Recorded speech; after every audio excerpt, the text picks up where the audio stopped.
사모님, 빨리 와서 이것 좀 보세요. 침대 매트리스 청소기사가 침대를 옮기다가 기겁하며 사부님을 불렀고 그 물건을 보자마자 여자의 얼굴이 새하얗게 질렸습니다. 평범했던 그날 오전, 사모님이 침대 밑에서 발견한 것은 과연 무엇이었을까요? 사연 시작 전 구독과 좋아요 눌러주시고 지금 어디에서 보고 계신지 댓글 남겨주시면 그곳으로 좋은 기운 가득 보내드리겠습니다. 안녕하세요. 저는 정은숙이라고 합니다. 올해 47살이고요. 인천 간석동에서 은숙이네 반찬이라는 작은 반찬 가게를 20년째 하고 있어요. 장마가 끝난 7월 초였습니다. 며칠째 침실에서 퀴퀴한 냄새가 빠지질 않았죠.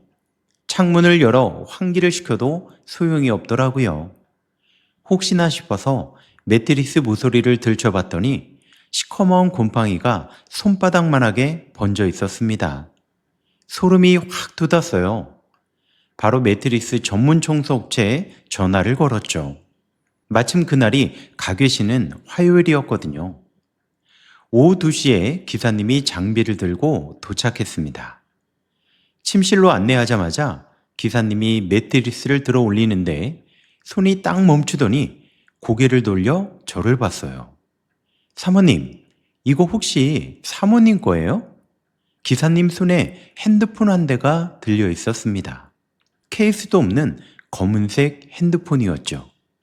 침대 프레임 안쪽 틈새에 끼워져 있었다고 했어요. 이거 제 거 아닌데요? 남편 건가? 근데 남편은 핸드폰을 항상 갖고 다니는데 저는 고개를 갸우뚱하며 핸드폰을 받아들었습니다. 제 것도 아니고 남편 것도 아닌 것 같았어요. 남편은 은색 케이스를 끼운 핸드폰을 쓰거든요. 그런데 이건 케이스도 없고 제가 한 번도 본 적 없는 기종이었습니다. 기사님은 곰팡이 처리를 마치고 돌아갔어요. 저는 식탁 위에 그 핸드폰을 올려놓고 한참을 들여다봤습니다. 창밖으로 햇살이 쏟아지고 있었는데 식탁 위 저 검은 핸드폰만 그늘 속에 있는 것 같았어요.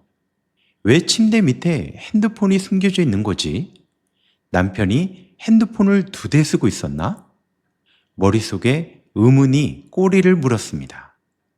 전원 버튼을 꾹 눌렀더니 화면이 켜지면서 비밀번호를 입력하라는 창이 떴죠. 4자리 숫자. 저는 별 생각 없이 남편 생년월일 뒷자리를 눌러봤습니다. 잠금이 풀렸어요. 순간 심장이 한 박자 건너뛰는 느낌이었습니다. 남편 생일로 잠금이 풀렸다는 건 이 핸드폰이 남편 거라는 뜻이잖아요. 왜 이 핸드폰을 침대 밑에 숨겨놨지? 아내인 저한테 말 한마디 없이 숨겨놨을까요? 화면에 앱이 몇 개 깔려있지는 않았습니다. 전화, 메시지, 카카오톡, 은행 앱, 그게 전부였죠. 손가락이 카카오톡 아이콘 위에서 멈췄습니다. 누르는 게 맞나? 보지 않는 게 맞는 거 아닌가? 잠깐 망설였죠. 그런데 이미 심장은 답을 알고 있었습니다. 볼 수밖에 없잖아요. 안 보면 평생 잠을 못 잘 테니까요. 카카오톡을 눌렀습니다. 채팅방이 딱 하나 있었어요. 지영이 뒤에 하트가 붙어 있었습니다. 저는 그 글자를 한참 동안 멍하니 쳐다봤죠. 시계 초침 돌아가는 소리가 귓가에서 비정상적으로 크게 울렸습니다. 부엌에서 냉장고 돌아가는 소리도 들렸고 창밖에서 아이들 노는 소리도 들렸는데 그 모든 소리가 저 멀리서 들려오는 것 같았죠. 세상에 갑자기 유리벽 하나를 사이에 두고 멀어진 느낌이었습니다. 지영이라니? 지영이 누구지? 떨리는 손가락으로 대화방을 열었어요. 메시지가 쏟아져 내려왔습니다. 가장 최근 것부터 눈에 들어왔습니다. 오빠, 오늘 밤에 올 수 있어? 기다리고 있을게. 밑에 남편이 보낸 답장이 있었습니다. 금요일에 퇴근하고 갈게. 마누라가 새벽에 가게 나가니까 목요일 밤부터 갈 수도 있어. 마누라? 그 두 글자가 눈에 박혔습니다. 바로 저를 가리키는 거죠. 20년 동안 새벽 4시에 일어나서 수산시장에 나가고 하루 14시간 동안 반찬을 만들고 남편한테 가게 통장 관리 맡기면서 한 번도 의심한 적 없이 살아온 저였습니다. 목요일 밤, 지난주 목요일 밤에 남편이 뭐라고 했더라? 부장님이랑 술 약속 잡혔다고 늦을 테니 먼저 자라고 했었죠. 새벽에 가게 나가야 하니까 일찍 자라고. 그게 다 이 여자한테 가려고 한 말이었습니다. 핸드폰을 쥔 손에 힘이 들어갔죠. 분노인지 서러움인지 모를 감정이 속에서부터 부글부글 타올랐어요. 그래도 손을 놓을 수는 없었습니다.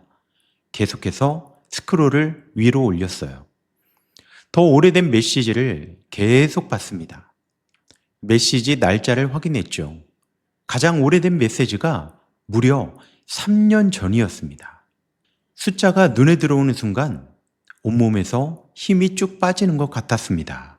제가 매일 새벽 가게에 나가 김치 담그고 나물 무치고 동태찌개 끓이는 동안 남편은 3년이나 다른 여자를 만나고 있었다는 뜻이었습니다.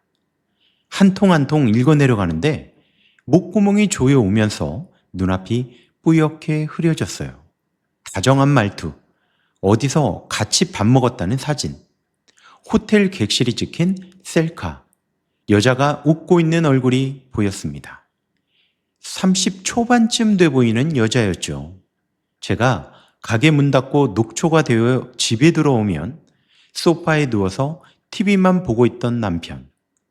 야근이라고, 회식이라고, 주말에 골프 약속이라고 했던 그 모든 시간이 전부 거짓이었던 겁니다. 그런데 그때까지만 해도 저는 아직 진짜 지옥을 보지 못한 상태였죠. 메시지를 더 읽어 내려가니까 저는 멈출 수밖에 없었습니다. 외도보다 더 충격적인 내용이 눈에 들어왔거든요. 오빠, 이번 달에 300 넣어줬어? 고마워. 역시 오빠밖에 없다. 그 밑에 남편의 답장이 있었습니다. 그래. 가게 매출에서 빼서 넣었으니까 걱정하지 마. 마누라는 숫자에 관심도 없어. 장부는 내가 다 하니까 절대 모를 거야. 핸드폰을 든 손이 얼음장처럼 차가워졌어요. 숫자에 관심이 없다고요? 제가 직접 벌어들인 돈인데요. 20년 동안 새벽 4시에 일어나서 겨울에는 손이 갈라지고 여름에는 기름 냄새에 쩔어서 허리가 나가도 가게 문을 닫을 수 없어서 파스 붙이고 서서 일한 그 돈을 숫자에 관심이 없다고? 식탁 위에 핸드폰을 내려놓았습니다. 그리고 두 손으로 얼굴을 감쌌어요. 울음이 나올 줄 알았는데 눈물이 안 나오더라고요. 너무 큰 충격을 받으면 울음도 안 나온다는 말이 사실이었습니다. 가슴 한가운데 텅 빈 것처럼 아무것도 느껴지지 않는 순간이 있었어요. 그 텅 빈 자리로 차가운 바람이 쓸고 지나가는 것 같았습니다. 얼마나 그렇게 앉아 있었는지 모르겠어요. 정신을 차렸을 때 창밖이 붉게 물들어 있었습니다. 해가 지고 있었죠. 남편이 퇴근할 시간이 다가오고 있었습니다. 저는 핸드폰을 집어들고 다시 메시지를 읽었습니다. 이번에는 울지 않았죠. 떨리지도 않았습니다. 300이라는 숫자가 매달 반복되고 있었고 어떤 달에는 500이 찍혀 있었습니다. 가게 매출에서 이만큼이 빠져나가고 있었다면 대체 3년간 얼마를 빼돌린 걸까요? 그리고 그 메시지 아래로 더 무서운 대화가 이어지고 있었습니다. 오피스텔이라는 단어가 눈에 띄었어요. 스크롤을 멈추고 그 단어가 들어간 메시지를 다시 읽어봤습니다. 오빠, 오피스텔 계약 언제 해? 9월동 쪽에 마음에 드는데. 남편의 답장이 바로 아래 있었어요. 다음 달에 계약하자. 네 이름으로 해놓을 테니까 신분증 사본 보내줘. 9월동이면 제 가게에서 차로 10분도 안 되는 곳이었습니다.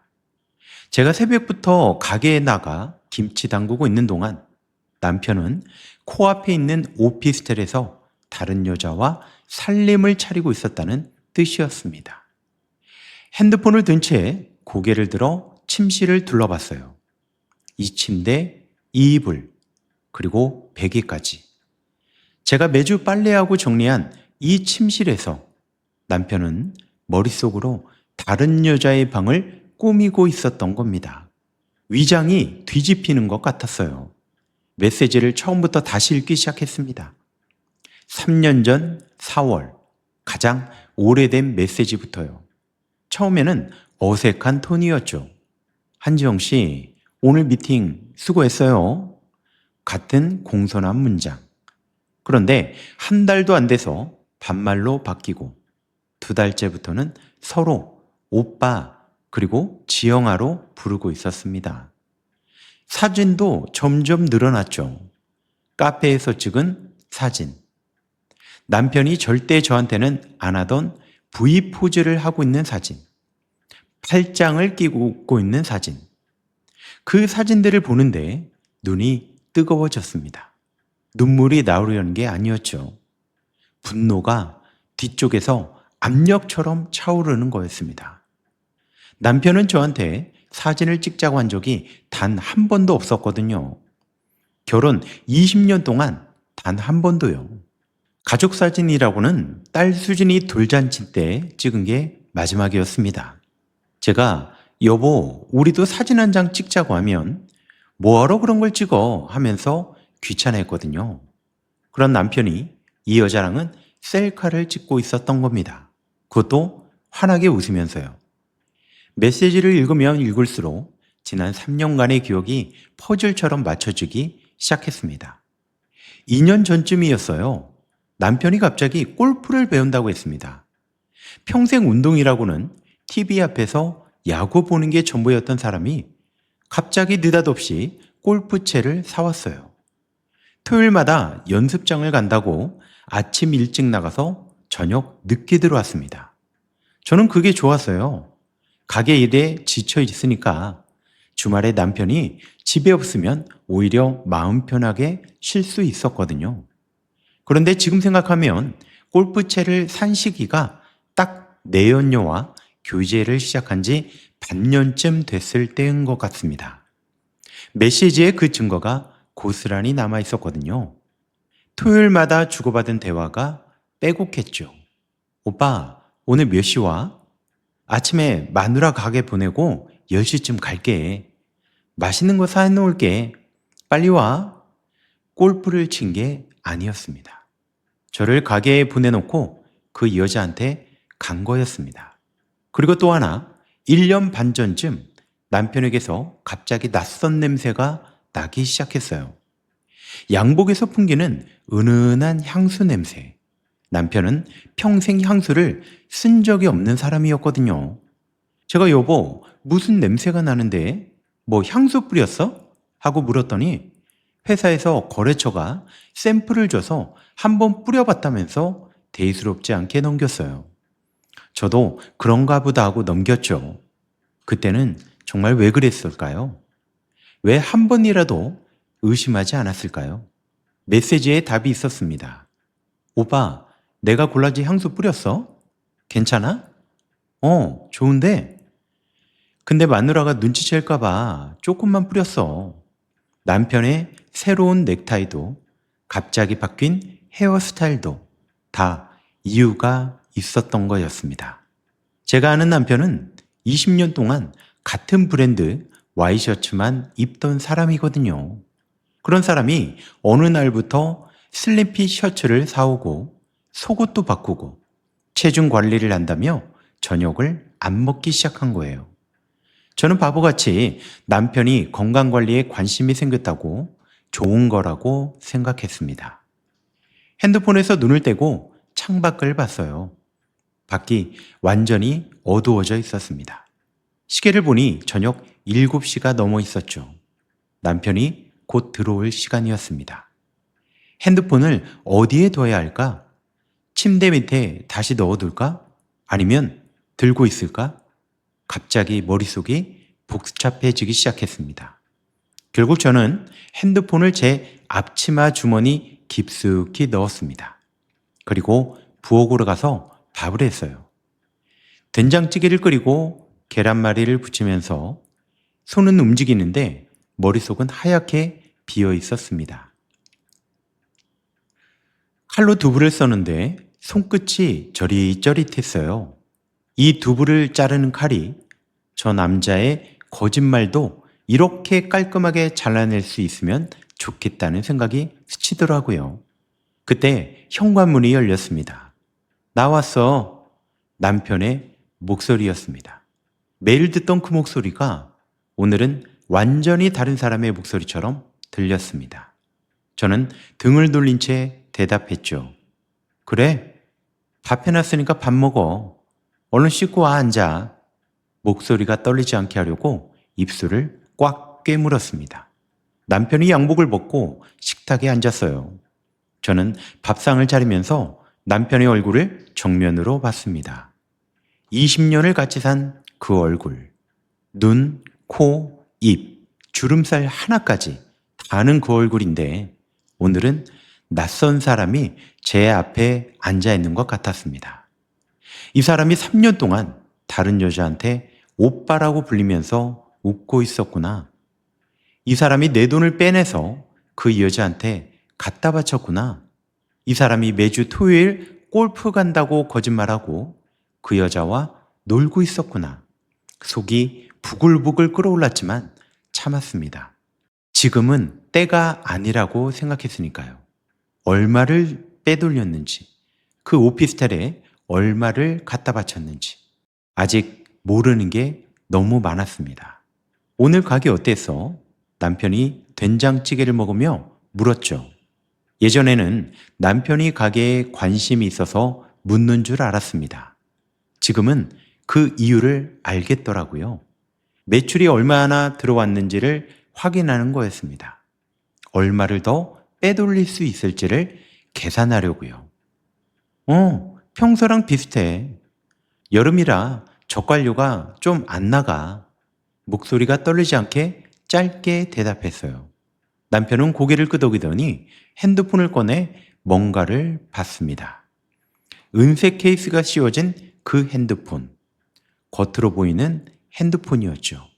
저는 앞치마 주머니에 들어있는 검은 핸드폰을 느끼며 밥을 떠먹었습니다. 삼킬 때마다 목에 걸리는 것 같았어요. 식사가 끝나고 남편은 소파에 누워 TV를 보고 있었습니다. 언제나 그랬죠. 저는 설거지를 하면서 남편의 등을 살짝 보고 있었습니다. 저 등 뒤에서 3년 동안 이런 일이 벌어지고 있었는데 저는 새벽마다 저 사람 아침밥을 차려놓고 가게를 나갔던 걸 생각하니 정말 화가 치밀어 올랐습니다. 설거지하는 손에 힘이 들어가서 그랬는지 그릇 하나가 밑으로 깨져버렸습니다. 짤그랑 소리에 남편이 고개를 돌렸죠. 왜? 괜찮아? 괜찮아. 손이 잠깐 미끄러졌나 봐. 저는 깨진 그릇 조각을 두으며 고개를 숙였죠. 눈물이 떨어졌는데 다행히 남편은 이미 TV 쪽으로 고개를 돌린 뒤였습니다. 그날 밤 남편은 먼저 잠이 들었어요. 옆에 누운 남편의 숨소리를 들으며 천장을 바라봤습니다. 이 침대에서 이 사람 옆에서 앞으로 얼마나 더 모른 척 할 수 있을까요? 가슴 안에서 뭔가가 부서지는 소리가 났습니다. 소리 없이 무너져 내리는 건물 같았죠. 새벽 3시에 잠이 오질 않고 눈이 떠졌습니다. 평소라면 부스스 일어나서 세수하고 가게로 향했을 시간이에요. 그런데 오늘은 가게가 아니라 앞치마 주머니 속 핸드폰이 먼저 떠올랐습니다. 남편이 코를 골며 자고 있는 걸 확인하고 살금살금 거실로 나왔어요. 부엌 불만 켜고 식탁에 앉았습니다. 핸드폰을 꺼내 다시 켰죠. 어젯밤에 미처 확인하지 못한 것이 있었거든요. 카카오톡 메시지만 보다가 끝났는데 핸드폰에는 은행 앱도 깔려 있었습니다. 어젯밤에 봤던 그 아이콘. 파란색 은행 로고가 어둠 속에서 희미하게 빛나고 있었죠. 제 가게 돈이 어디로 빠져나갔는지 이 앱 안에 다 들어있을 거였습니다. 저는 은행 앱 아이콘을 눌렀습니다. 로그인 화면이 떴는데 자동 로그인이 설정되어 있었어요. 바로 계좌 화면이 열렸습니다. 그때 계좌 하나가 떡하니 떠 있었는데 잔액이 17만 원이라고 찍혀 있었습니다. 예금주 이름은 남편 본명이었습니다. 그런데 이 통장 저는 한 번도 본 적이 없었거든요. 남편이 관리하는 가계 통장은 제가 이름이라도 알고 있었습니다. 그런데 이건 완전히 다른 계좌였습니다. 가계장부에도 세금 서류에도 없는 비밀 계좌였던 거죠. 거래 내역을 눌렀습니다. 화면이 숫자들에 쏟아졌어요. 저는 먼저 입금 쪽을 확인했습니다. 200만 원, 300만 원, 250만 원. 매달 비슷한 금액이 들어오고 있었어요. 입금자 표기는 없고 이체 메모에 가게라고만 적혀 있었습니다. 가게라는 뜻이 무엇일까요? 제 반찬 가게에서 빼돌린 돈이라는 뜻이었습니다. 출금 내역은 더욱 끔찍했어요.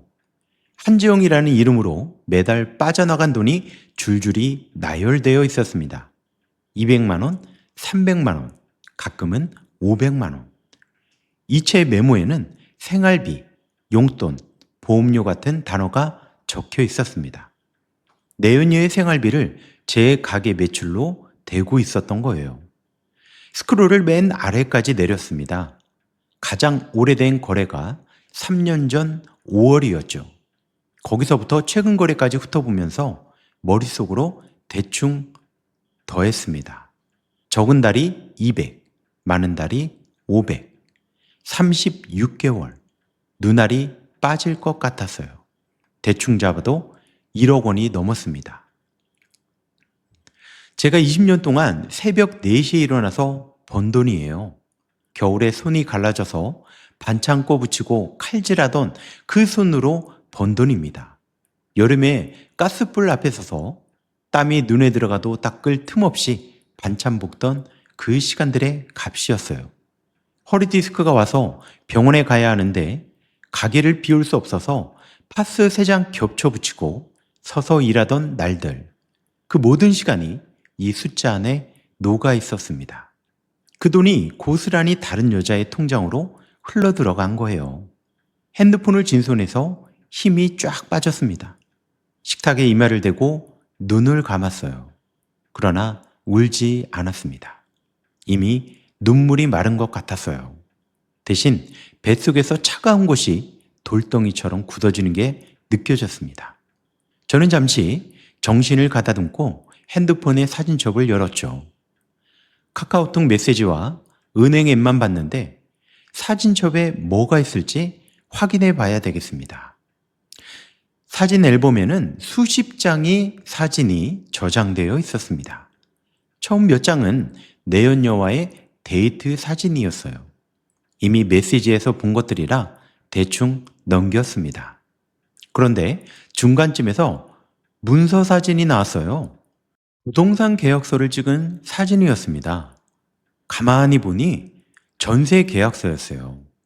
주소는 인천 남동구 9월동 오피스텔, 전세보증금 7천만 원, 임차인 한지영. 계약서 사진 옆에 다른 사진도 있었어요. 침대가 놓인 방, 새 냉장고, 세탁기, 커튼이 달린 창문. 하나하나 넘길 때마다 속이 뒤집혔습니다. 이 가구들 하나하나가 다 제 돈으로 산 거잖아요. 제가 김치 담그고 나물 무치고 젓갈 버무려서 번 돈으로요. 사진 중에는 가전제품 영수증을 찍은 것도 있었습니다. 에어컨 130만 원, 드럼 세탁기 150만 원, 냉장고 200만 원. 영수증 날짜를 보니 작년 가을이었죠. 그때 남편이 뭐라고 했었나 기억을 더듬어 보니까 회사에서 특히 성과급이 나왔는데 적금에 넣었다고 했습니다. 그 돈으로 내연녀 오피스텔에 가전제품을 채워 넣은 거였어요. 사진첩 맨 마지막에 한 장이 더 있었습니다. 오피스텔 거실에서 찍은 사진이었어요. 새로운 소파 위에 남편과 내연녀가 나란히 앉아서 TV를 보고 있는 모습. 남편이 편한 옷차림으로 다리를 꼬고 앉아 있었어요. 마치 자기 집인 것처럼요. 아니, 남편한테는 거기가 진짜 집이 아니었을까요? 제가 있는 이 집은 출근하는 곳이고 저 오피스텔이 퇴근하는 곳이었던 거예요. 핸드폰을 식탁 위에 내려놨습니다. 그리고 전화기를 들었어요. 이른 시간이라는 건 알고 있었지만 지금 이 순간 이 세상에서 제가 기댈 수 있는 사람은 딱 한 명뿐이었습니다. 그건 바로 제 언니였죠. 신호음이 4번 울리고 잠에서 덜 깬 목소리가 들렸어요. 은수가? 아니, 이 새벽에 왜? 무슨 일 있어? 목소리를 들으니까 그제야 눈물이 터졌습니다. 말을 하려고 입을 벌렸는데 소리가 나오질 않았어요. 목구멍이 꽉 막힌 것처럼요. 은수가 울어? 아니, 무슨 일이야? 지금 이 시간에. 언니 목소리에 급한 기색이 섞여 있었습니다. 저는 간신히 한마디를 말했죠. 언니, 나 좀 도와줘. 지금 당장. 아니, 무슨 일인데 남편이 때렸어? 아니, 그게 아니라 언니, 나 지금은 전화로는 얘기 못하겠어. 와서 말하면 안 될까? 그래, 알았다. 지금 갈게. 전화를 끊고 1시간쯤 지났을까요? 새벽인데도 언니가 택시를 타고 왔죠. 현관문을 열자마자 언니가 저를 안았습니다. 언니 품에서 한참을 울었어요. 말없이 등을 토닥여주는 언니의 손이 따뜻했습니다. 남편은 아직 안방에서 자고 있었어요. 새벽에 언니가 온 줄도 모르고요. 부엌으로 가서 문을 닫고 식탁 위에 핸드폰을 내밀었습니다. 언니가 화면을 하나씩 넘기기 시작했어요. 카카오톡 메시지, 사진, 오피스텔 계약서, 가전 영수증. 언니의 얼굴이 점점 굳어졌습니다. 이 자식이 미쳤구나. 언니가 낮은 목소리로 말했습니다. 입술이 파르르 떨리고 있었죠. 은수가, 너 이거 다 캡처했어? 아니, 아직 못했어. 어젯밤에 발견한 거라 나도 지금 정신이 없어서. 일단 침착하자. 내가 하나씩 다 해줄게. 언니는 제 핸드폰을 가져오라고 했어요. 그리고 남편 비밀 핸드폰의 화면을 하나하나 제 핸드폰으로 찍기 시작했습니다. 카카오톡 메시지 전체, 은행 앱 거래 내역, 사진첩의 모든 사진, 그리고 오피스텔 계약서와 영수증들을 빠짐없이 사진으로 찍었습니다. 그리고 제 클라우드에도 자동 백업이 되게 설정해 놨죠. 이 핸드폰 원래 있던데 다시 넣어놔. 남편이 눈치채면 절대 안 돼. 언니가 단호하게 말했습니다. 근데 언니, 나 이제 어떻게 해야 해? 제 목소리가 기어 들어갔죠. 언니는 제 손을 꽉 잡으며 제 눈을 똑바로 보고 말했습니다. 울지 마. 네가 지금 울고 있을 때가 아니야. 20년 동안 새벽부터 일해서 번 돈을 1억이나 빼돌려 놓고 딴 여자한테 집까지 해줬는데 네가 울면 그놈만 좋은 거야. 지금부터 울지 말고 싸울 준비를 해. 언니의 말에 뭔가가 딸깍하고 맞아들어가는 느낌이었습니다. 맞아요. 지금 울고 있을 때가 아니었어요. 내가 아는 변호사가 있어. 이혼재산 분할 전문가인데 내일 바로 상담 잡아줄게. 그 전까지 절대 남편한테 티내지 마. 알겠지? 저는 고개를 끄덕였습니다. 남편 비밀 핸드폰을 들고 안방으로 살금살금 들어갔죠. 남편은 여전히 코를 골며 자고 있었습니다. 핸드폰을 다시 침대 틈새에 끼워 넣었어요. 정확히 기사님이 발견했던 그 자리죠. 부엌으로 돌아오니 언니가 커피를 타놓고 기다리고 있었습니다. 두 사람이 마주 앉아 김이 나는 컵을 감싸주었습니다. 창밖이 조금씩 밝아지고 있었죠. 곧 가게에 나가야 할 시간이었습니다. 저는 아무 일도 없었다는 듯 가게에 나가서 반찬을 만들고 손님을 받고 설거지를 했습니다. 아무 일도 없었던 것처럼요. 하지만 머릿속에서는 한 가지 생각이 빠져나가질 않았어요. 인천 9월동 오피스텔. 그 안이 어떻게 생겼는지 제 눈으로 직접 확인하고 싶었습니다. 내 돈이 과연 어디로 갔는지, 그 여자가 누구인지, 정말 내 돈으로 어떻게 살고 있는지 이 발로 밟아봐야 할 것 같았습니다. 다음날 오전 남편이 출근하고 가게에 10시까지 갈 필요가 없는 시간대를 골랐죠. 핸드폰에 저장해둔 스크린샷을 꺼내 오피스텔 주소를 확인했어요. 인천 남동구 9월동.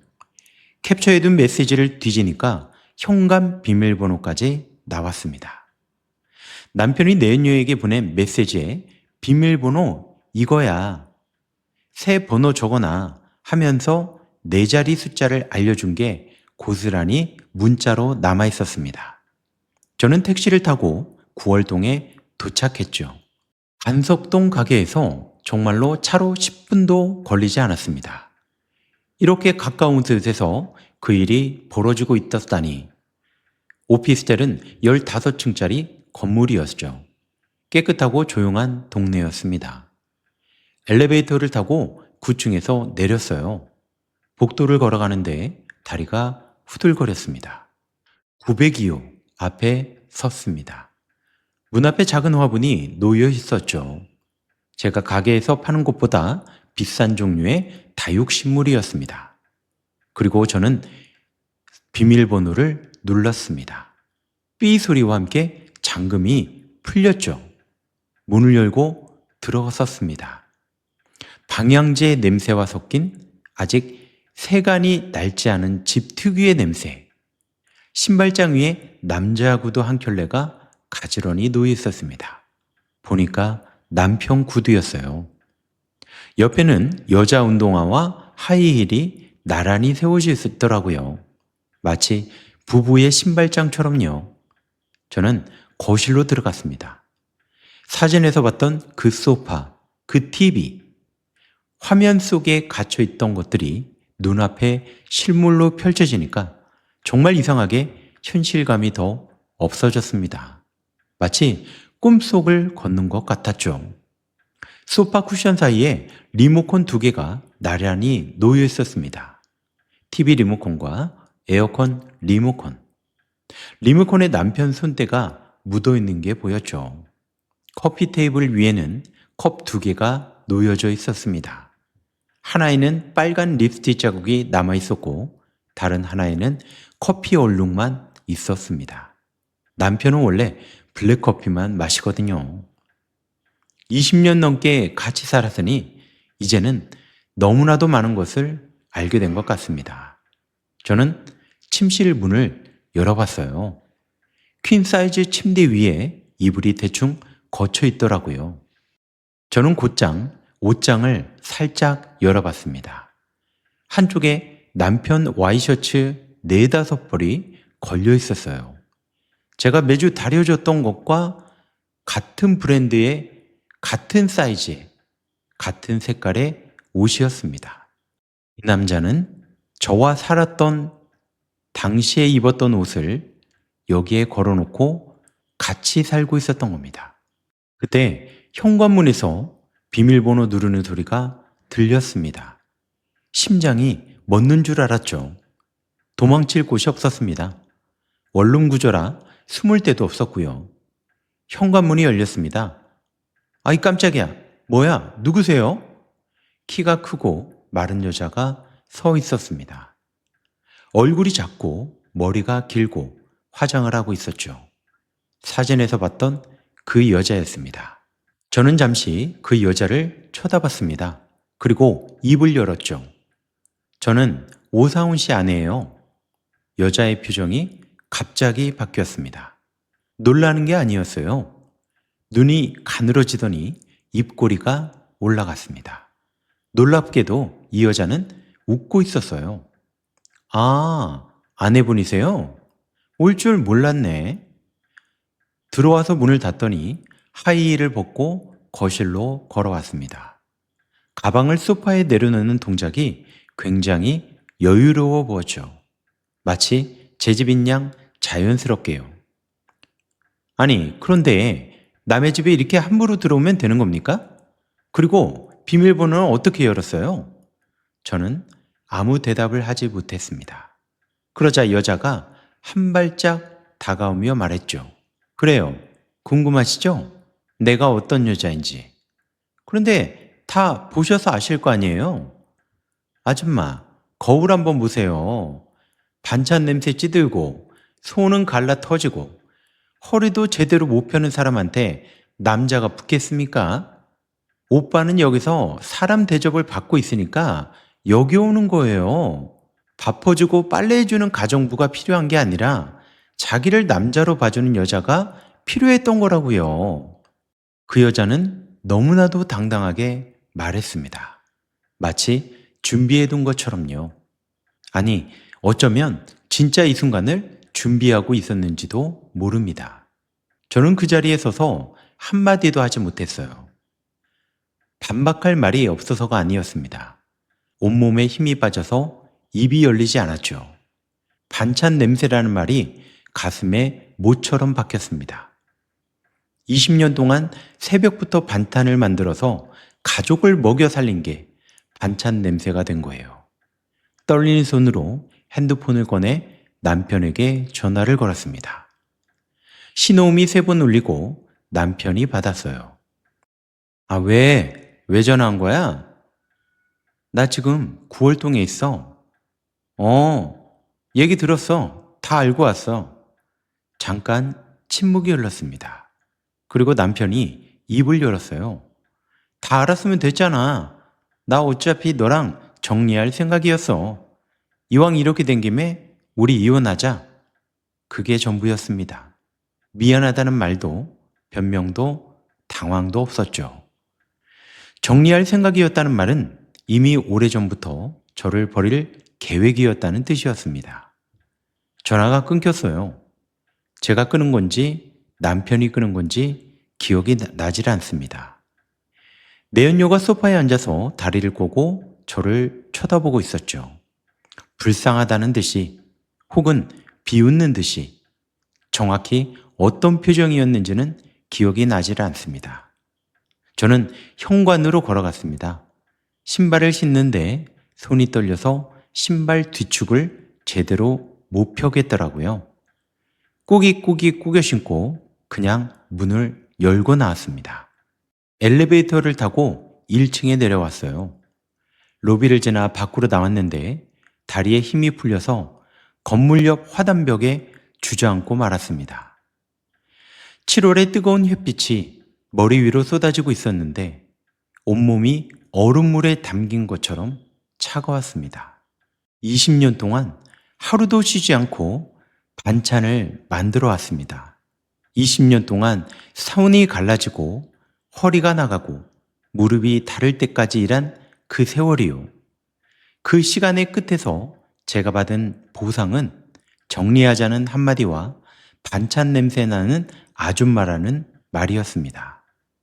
저는 화단에 앉아서 한참을 울었어요. 지나가는 사람들이 쳐다봤을 텐데 상관이 없었습니다. 가슴 속에서 20년치의 서름과 눈물이 한꺼번에 쏟아져 나왔습니다. 얼마나 울었는지 모르겠어요. 정신을 차렸을 때 핸드폰이 울리고 있었습니다. 언니였죠. 은수가 가게 안 열었다고 단골 아줌마한테서 연락이 왔어. 너 지금 어디야? 입을 열었는데 울음밖에 나오질 않았습니다. 은수가 너 지금 어디야? 내가 갈게.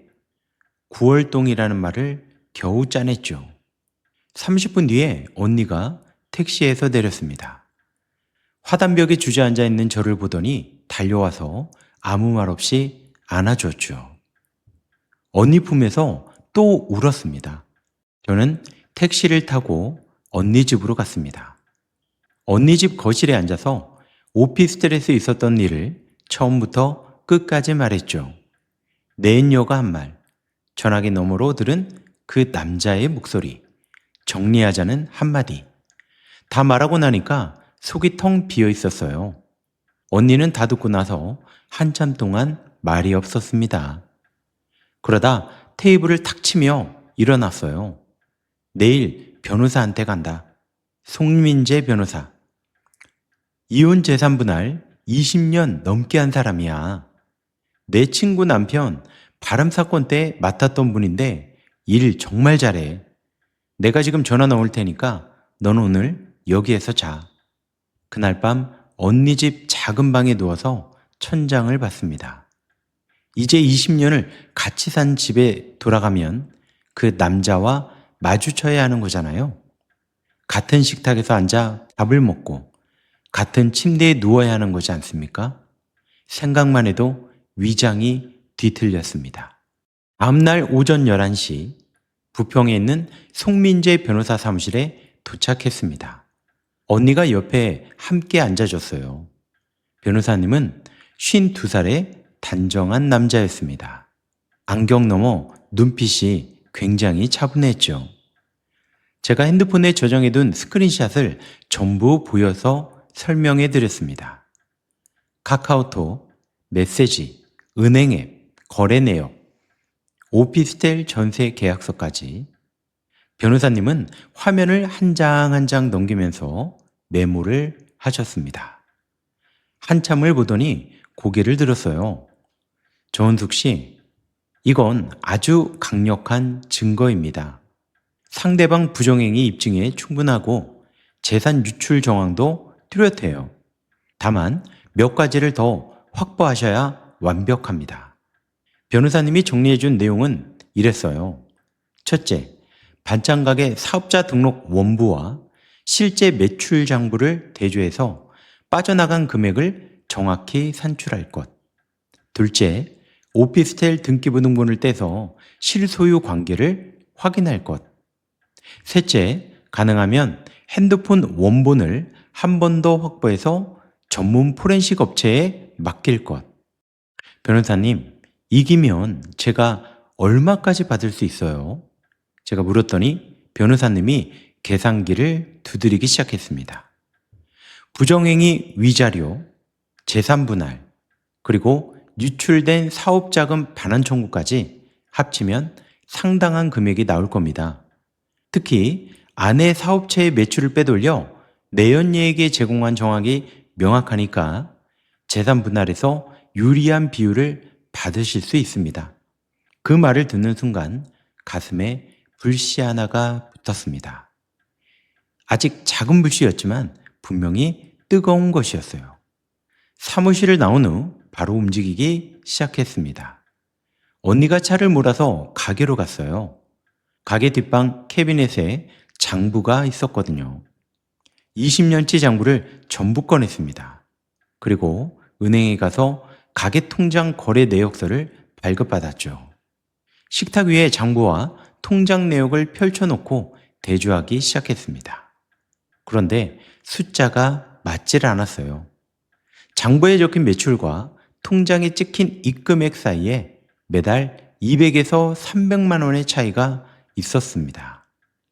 장부에는 800만 원이 찍혀 있는데 통장에는 500만 원만 들어와 있는 시기였죠. 나머지 300은 비밀 계좌로 빠진 거였습니다.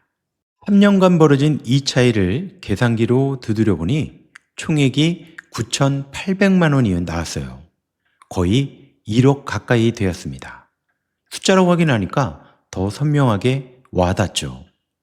제가 새벽마다 일해서 벌어들인 돈의 3분의 1이 그 여자한테 흘러간 거였습니다. 오피스텔 등기부 등본도 떼봤죠. 임차인 한지영, 전세보증금 7천만 원. 그 돈도 제 가게 매출에서 빠져나간 거였습니다. 언니와 함께 증거를 정리하던 중에 제 핸드폰에 저장된 스크린샷을 다시 한번 훑었어요. 카카오톡과 은행 앱은 꼼꼼히 봤는데 언니가 캡처해준 사진 중에 제가 아직 자세히 안 본 게 몇 장 있었거든요. 화면을 넘기다가 한 장이 손에 멈췄습니다. 언니가 핸드폰 모든 앱을 열어가며 캡처할 때 메모 앱도 같이 찍어뒀던 거예요. 저는 그때 너무 정신이 없어서 이 스크린샷을 제대로 보질 못했습니다. 메모 제목이 가게 정리라고 되어 있었어요. 저는 그 메모를 열어봤습니다. 사업자 등록 명의 변경 절차. 첫째, 현 사업자 정은숙 변경 후 오사원으로 양도 양수 신고.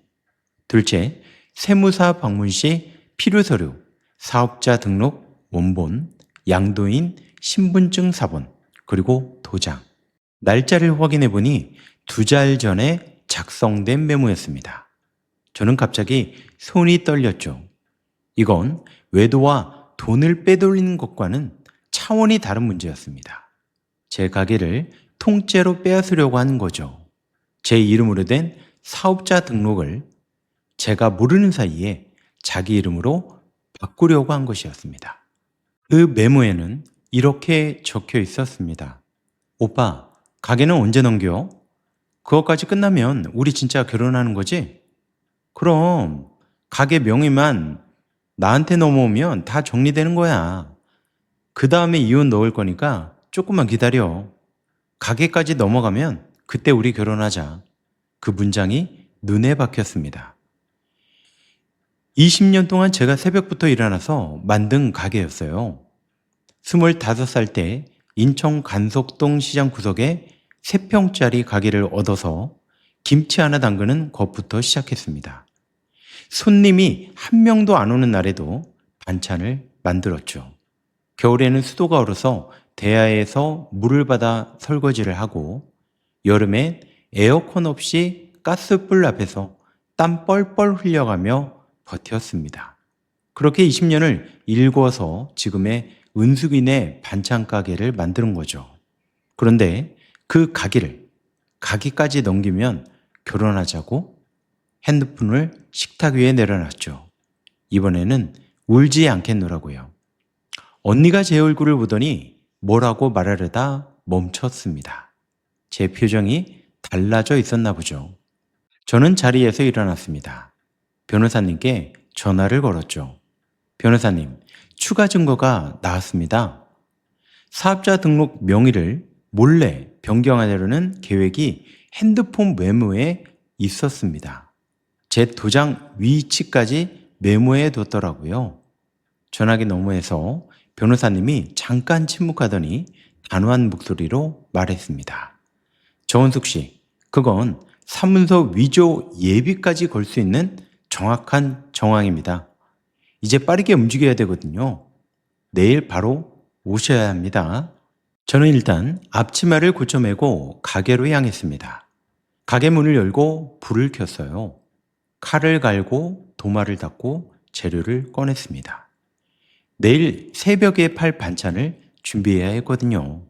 이 가게는 제 이름으로 된 제 가게입니다. 속으로 생각했죠. 누구한테도 빼앗기지 않을 겁니다. 다음 날부터 전쟁이 시작됐습니다. 변호사님이 소장 3건을 동시에 준비했어요. 이혼 및 재산분할 청구, 위자료 청구, 그리고 한정을 상대로 한 상간 손해배상 청구. 제가 모아온 증거, 카카오 메시지, 은행 앱, 거래 내역, 오피스텔 전세계약서, 가전영수증, 그리고 가계 장부와 통장 대조 결과를 변호사님이 정리해서 법원에 제출했습니다. 소장이 접수되고 며칠 뒤 수진이한테서 전화가 왔어요. 딸입니다. 기숙사에서 생활하고 있어서 집에 자주 오지 못하는 아이였죠. 엄마, 이게 무슨 소리야? 아빠한테서 전화가 왔는데 엄마가 이혼 소송을 넣었다고. 수진아, 엄마가 너한테 할 말이 있다. 만나서 이야기하자. 엄마, 지금 뭐 하는 건지 모르겠네. 아빠가 그러는데 오해라고 하던데? 엄마가 너무 예민하게 구는 거라고. 부부 사이에 있을 수 있는 일인데 왜 법원까지 가냐고. 그 남자가 딸한테 먼저 전화를 한 거였어요. 자기 입장을 먼저 심어놓은 거죠. 화가 치밀었지만 참았습니다. 수진이한테까지 화를 낼 수는 없으니까요. 주말에 수진이가 집에 왔습니다. 그리고 거실에 마주 앉았죠. 아이가 저를 오해하고 있었어요. 아빠 편을 들 준비가 돼 있는 것처럼 보이는 눈빛이었습니다. 21살, 아직 세상 물정을 모르는 나이니까요. 저는 아무 말 없이 핸드폰을 꺼내서 수진이한테 내밀었어요.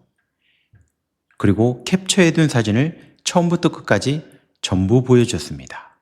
한 장 한 장 보여줄 때마다 수진이의 표정이 변했죠. 처음에는 의심 반, 불신 반이었습니다. 그러다가 데이트 사진이 나올 때 입술을 깨물기 시작했고, 돈이 빠져나간 거래 내역을 볼 때 손이 떨리기 시작했고, 사업자 등록 명의 변경 메모를 보는 순간 핸드폰을 식탁 위에서 내려놓았습니다. 그리고 울기 시작했죠. 저한테가 아니라 자신이 아빠한테 속았던 것이 화가 난 것 같았습니다. 엄마, 미안해. 내가 아빠 말만 듣고 엄마를 오해했어. 괜찮다, 수진아. 너는 몰랐으니까. 그 사람이 너한테까지 거짓말을 한 거야. 수진이가 눈물을 닦으며 저를 봤어요. 엄마, 나도 같이 싸워줄게. 뭐든 도와줄게.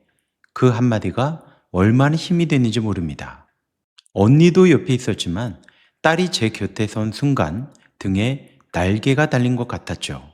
이제 재판이 시작됐습니다. 첫 번째 조정 기일에 오상훈 씨가 변호사를 대동하고 나왔죠. 법정에 들어서는 그 남자를 보는데 신기했습니다. 20년을 같이 산 사람인데 이제는 완전히 남이었죠. 얼굴이 수척해져 있었고 눈밑이 까맸습니다. 조정석상에서 우리 측 변호사님이 증거를 하나씩 제출했어요.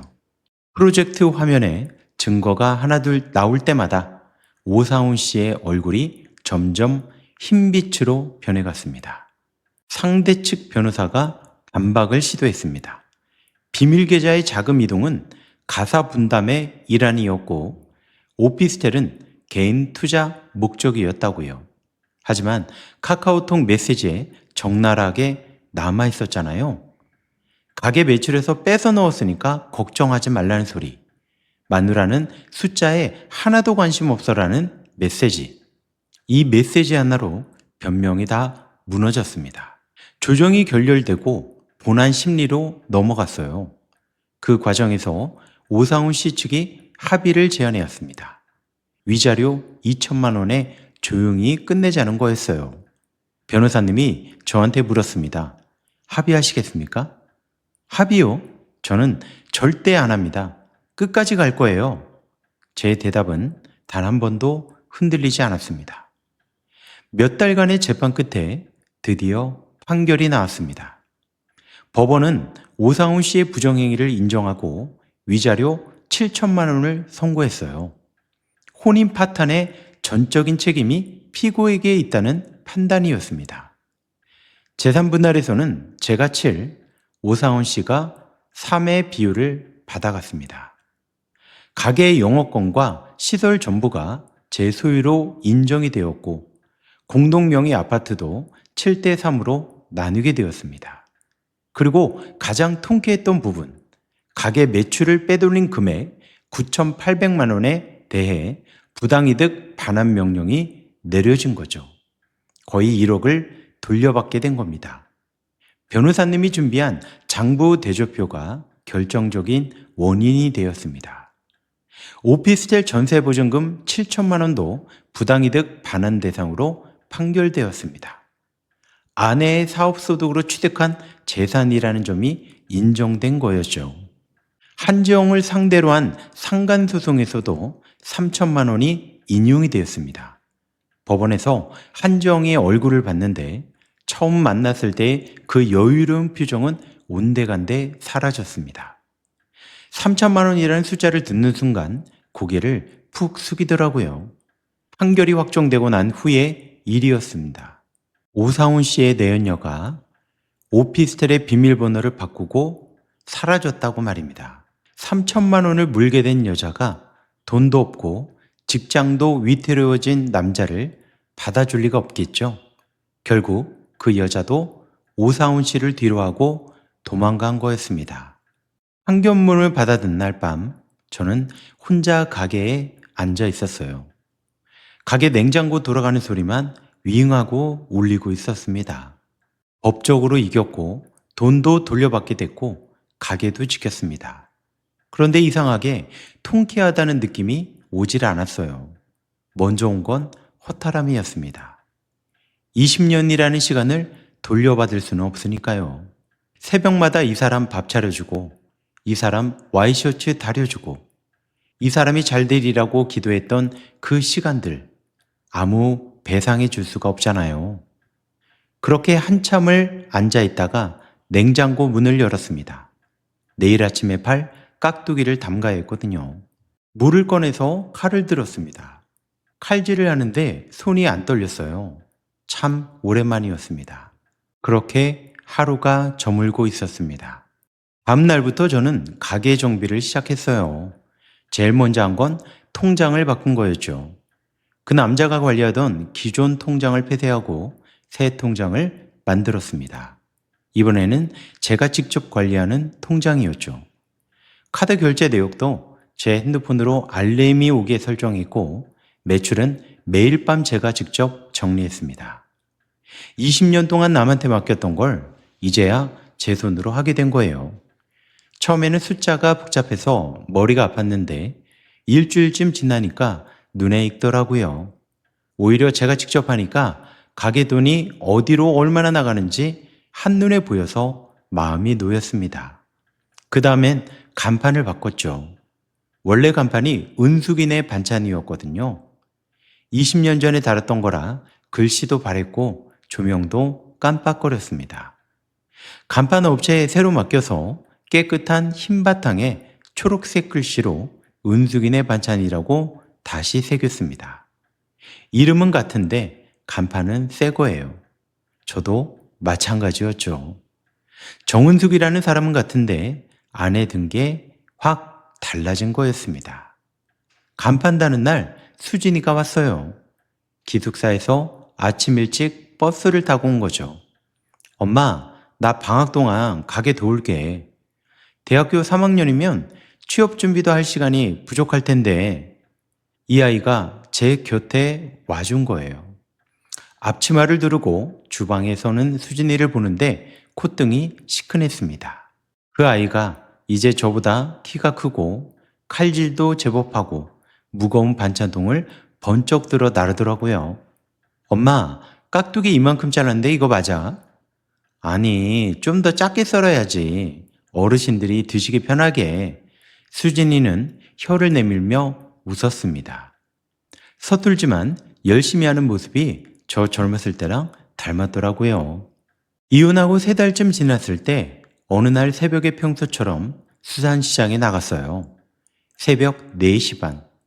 시장에 생선 트럭이 들어오고 채소 상자가 쌓이고 상인들이 고함을 치며 하루를 시작하는 그 풍경은 20년 전이나 지금이나 똑같았어요.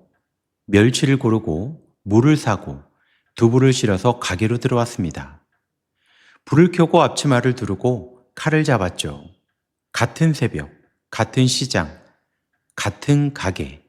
그런데 느낌이 달랐습니다. 예전에는 이 새벽이 의무였거든요. 가족을 먹여 살려야 하니까. 남편한테 가게 돈을 갖다 줘야 하니까. 쉴 수 없으니까 일어나는 새벽이었습니다. 눈을 뜨면 피곤함부터 물려왔고 가게에 서면 허리부터 아팠죠.